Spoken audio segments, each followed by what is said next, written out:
হাওড়া খড়গপুর ডিভিশনে দক্ষিণ পূর্ব শাখার 235টি লোকাল ট্রেন সহ বেশ কিছু দূরপাল্লার ট্রেন বাতিল থাকবে 29/6/2024 থেকে 6/7/2024 পর্যন্ত।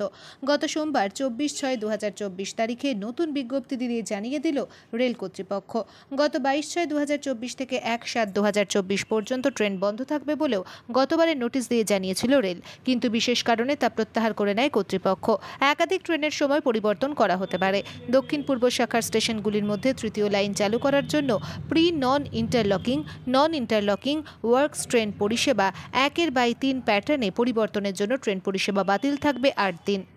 ইন্টারলকিং ও নন ইন্টারলকিং এর কাজ চলবে আন্দুল স্টেশনে, তাই ট্রেনের পরিষেবা বন্ধ থাকবে, এমনটাই নতুন বিজ্ঞপ্তি দিয়ে জানানো হয়েছে রেলের তরফ থেকে।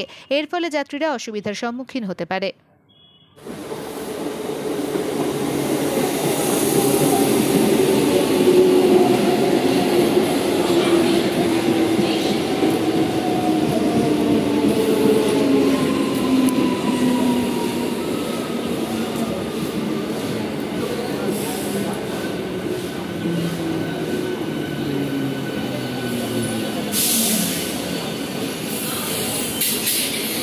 रिपोर्ट जी लाइव न्यूज।